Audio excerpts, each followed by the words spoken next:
850 pesos kada buwan. Mahal naman. Wala po ba kayo mas mura-mura? Ay, may kahati po ako. Ay, meron dito nag-iisang lumang kwarto. Gusto mo ba ito sa'yo mababang ba yung 500? Ay, sige po. Tara.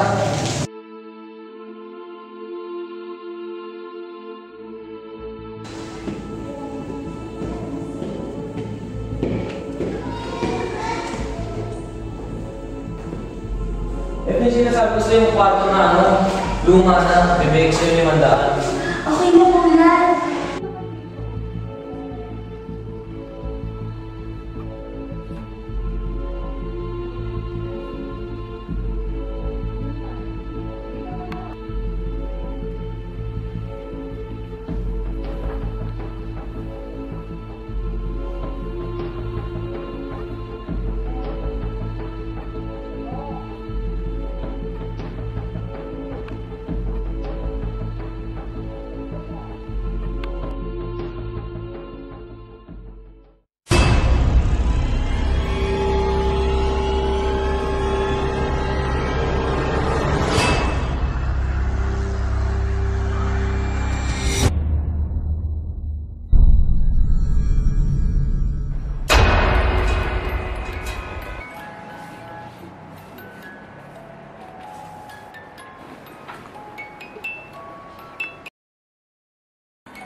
Ano naman yan? Sabi ng housekeeper, huwag maingay.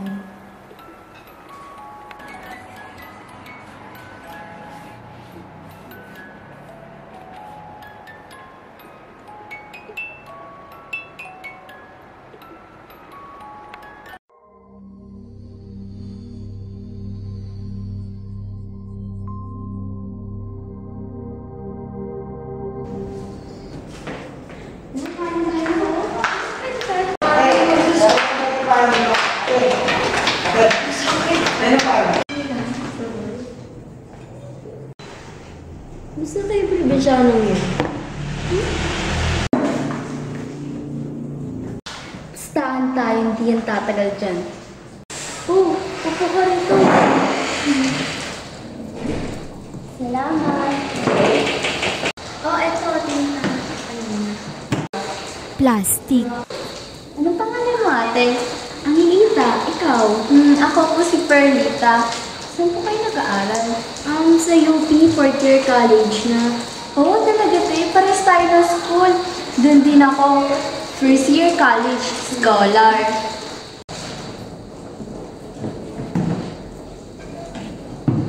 Salamat. Ay, ate. Alis na pala ako. Kakamalig na ako. Sige, bye. Bye.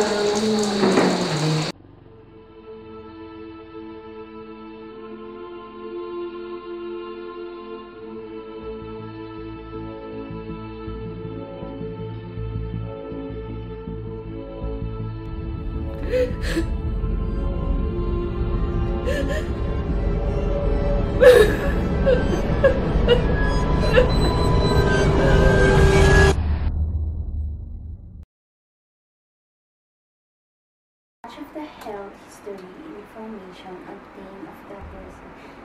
Visit the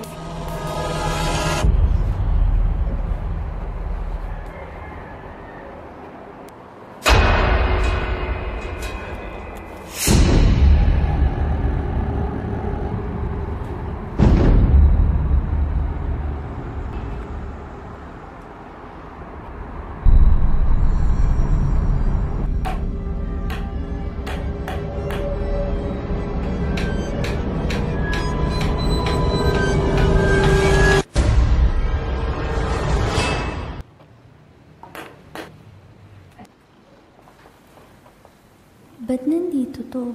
Nahulog to kanina. Antok na siguro talaga ako.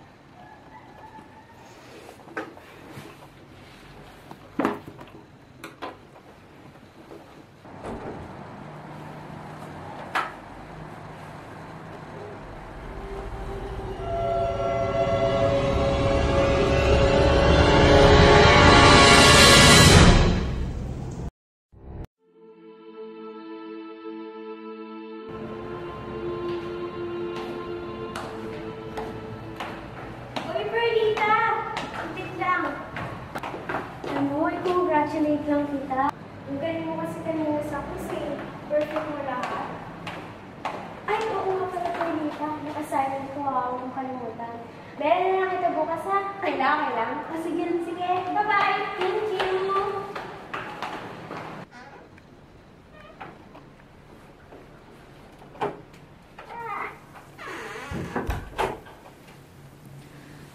Ay, dami ko pang gagawin.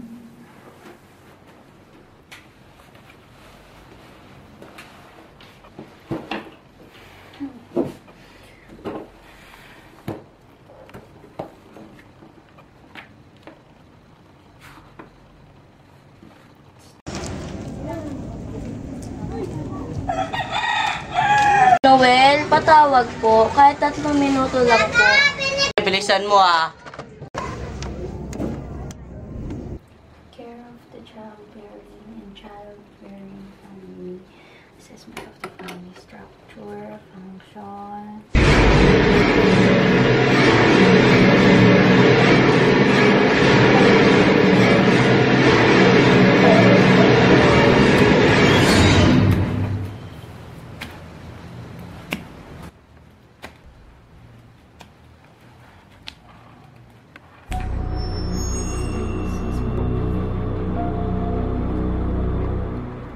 Carlita?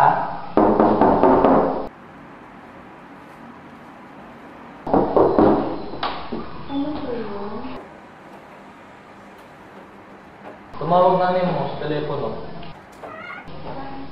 Sige, thank you kuya.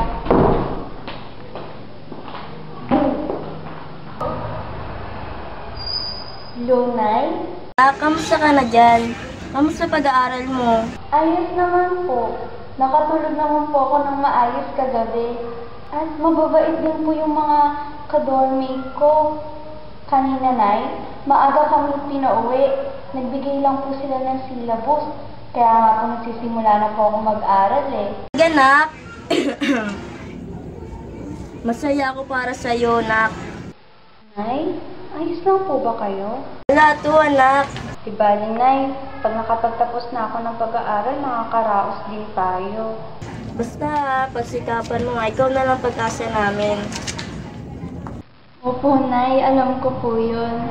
Ay, Nay, kamusta nga pala yung mga kapatid ko? Sila Peter, sila Junjun, Jenjen, Kakay, sila Marco, si Jenny, si Miley, si Trisha, si Marco, si Shasha, si Kevin, si George, si Mia, si Cathy. Ito. Nay? Nay? Hello, Nay?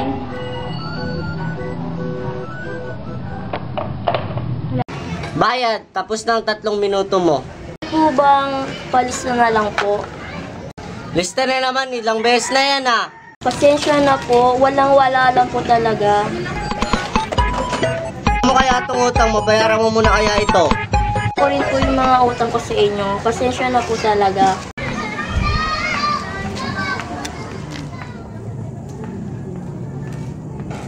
Pasensya, nalulugi na ako sa'yo eh.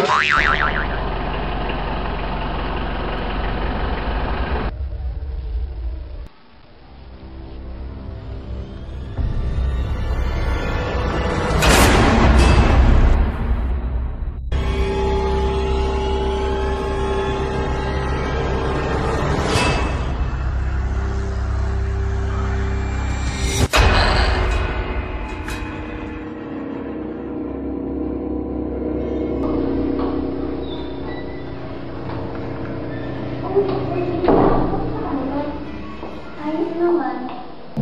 Uy, ano ba ba yung kwento sa dorm mo? Kwento? Sa dorm ko? Ano ba nangyari? Hoy, ano sabi mo? Hindi yung totoo. Ano wala yun? Oo, wala yun. Ano yun? Sinabi ng wala eh. Di ba ang nilita? Oo, wala yun. Saan na nga? Bakit? Bakit? Pasensya na. Ano sinabi ka sa kanya? Nagpuputing wala na siyang alam. Takot mo, babe?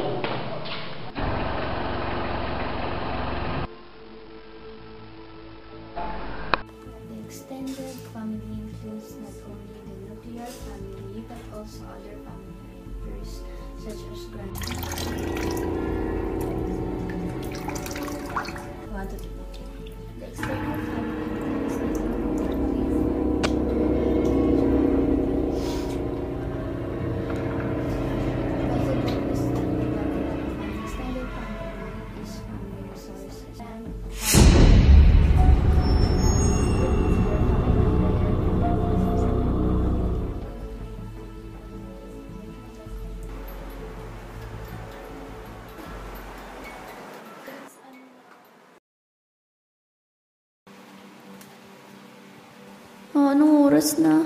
Laki na ng eyebags ko.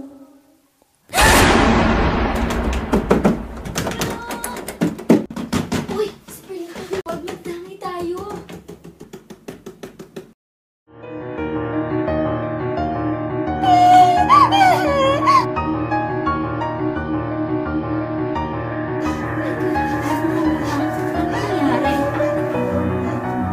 Tama na. Oh,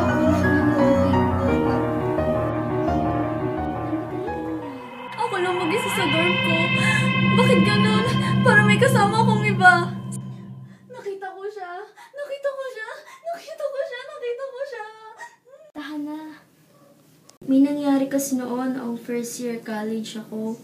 May fourth year nagpakamatay sa room 425. Siya si Ate Emily. Masipag yon, working student. Gabi-gabi nag-aaral yon. Inaabot pa nga yun ng 3 o'clock sa pag-aaral eh. Ginagawa niya lahat para di lang siya makatulog. Tapos niya lang mga gawain niya. Nagre-review kasi yun para sa board exam. Kita mo sa kanya ang sobrang pag-aalala kung makakapasa siya. Kasi balita namin, siya na lang ang pag-asa ng pamilya niya para makaahon sila sa kahirapan. Siguro, sobrang pressure. Ayun, nagpakamatay siya. Ganun ba? Gusto mo dito ka muna matulog?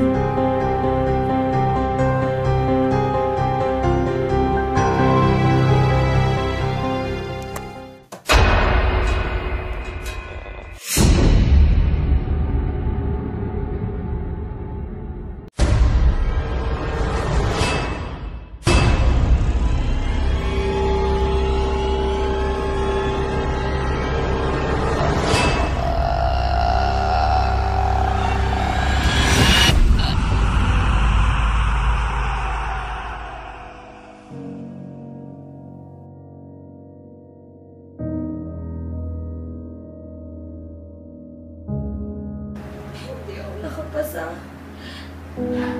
Bakit ganito?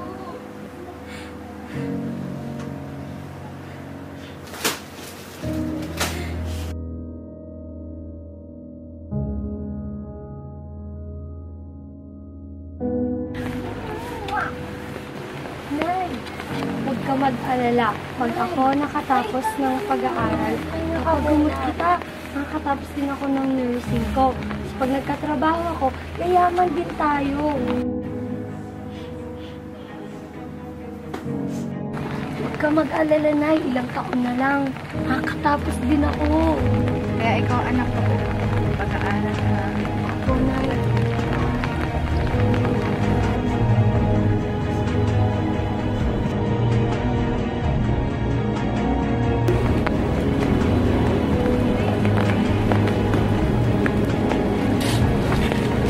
Magay, nakasadya na. Gusto mo lang tinapay? Magsinapay ka muna.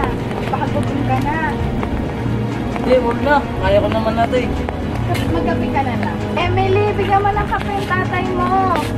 Opo, saglit lang po. O sige na, bilisan ko na. Nagkapapagod yung tatay mo dito.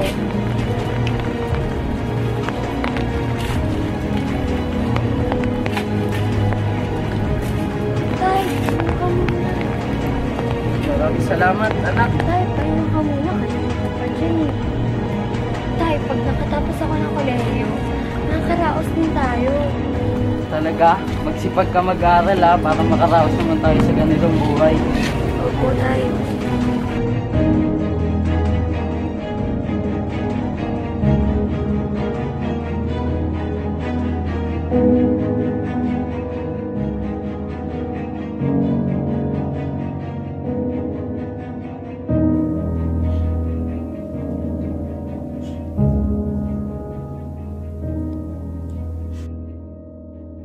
Sa wakas, makikita ko na rin si nanay at tatay.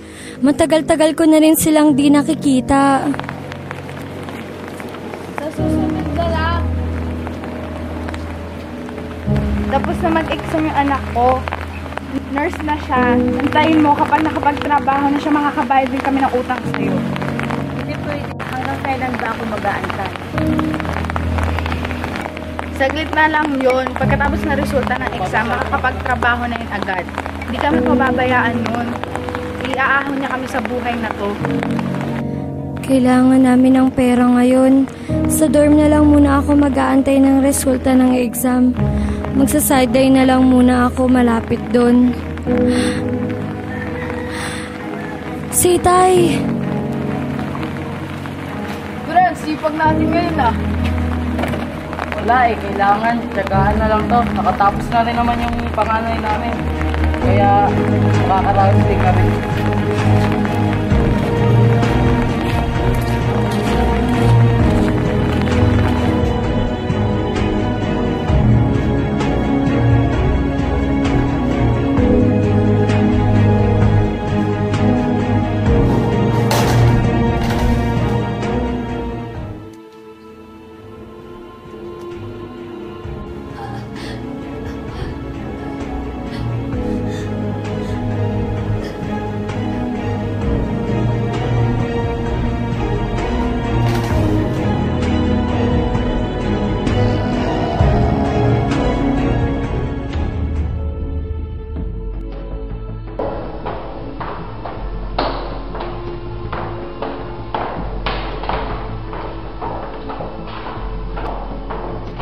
Kuya, ano mo yung bahay ni Emily? Emily? Hindi ko kilala yun. Kuya, Hindi ko alam. kailangan ko talaga. Sige na.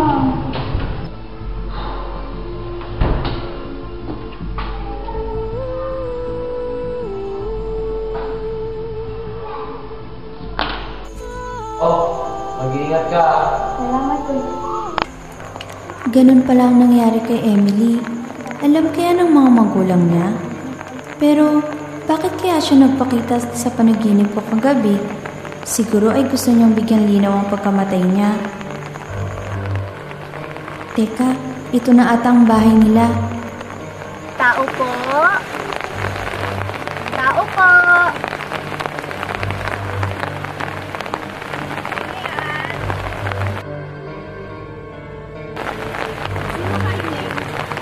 Perlita po. Bakit? Gusto lang po akong sabihin tungkol sa anak niyo. Nay, sino yan? Kausap sa'yo. May sasabihin tungkol kay Emily. Papasukin mo.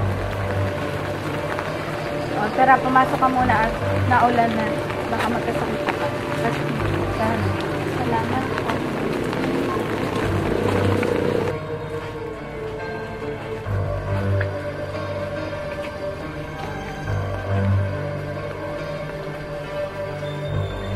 Nagpakita po siya sa akin.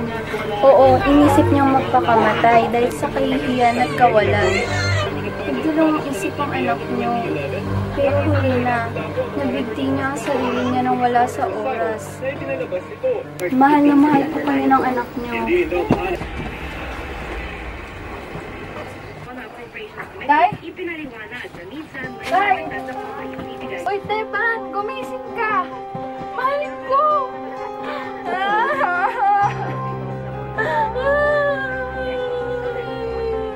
Pasensya na po, hindi na po ako. Lumayas ka! Dahil sa'yo kaya namatay ang asawa ko. Lumayas ka! Lumabas ka sa pamamahay namin doon! Lumabas ka!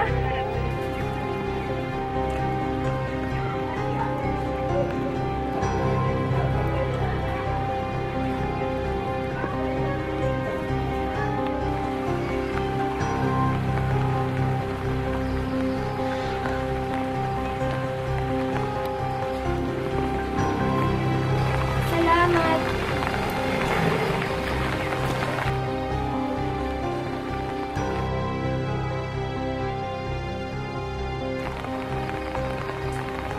Masaya ako't payapa na ang kaluluwa ni Emily.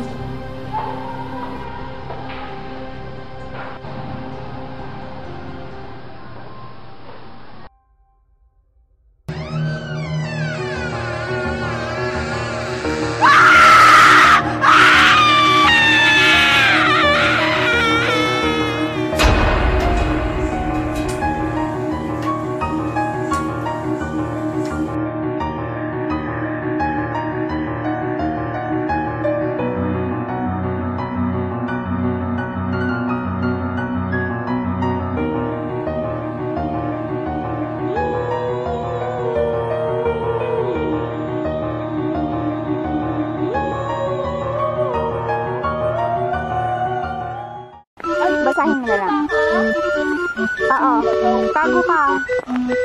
Ate, talaga nagtatago. Go.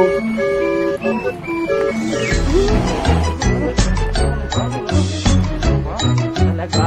Para makatapos.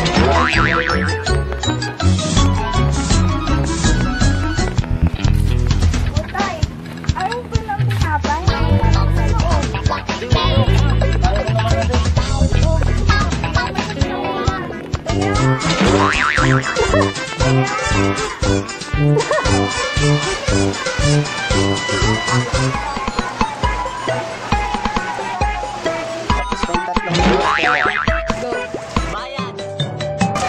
Bayan!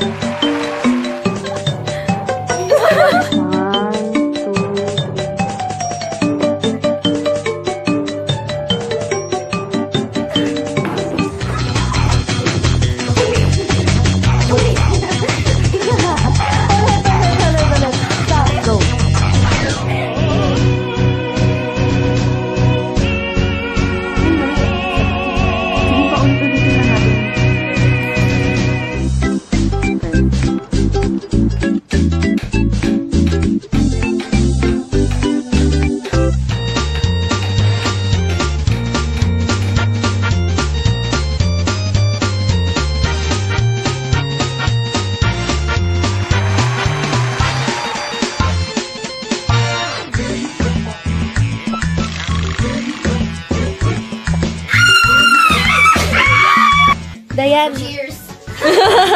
Ito, anak. Anak, ayusin mo pag-aaral mo, ha? Ay, naku.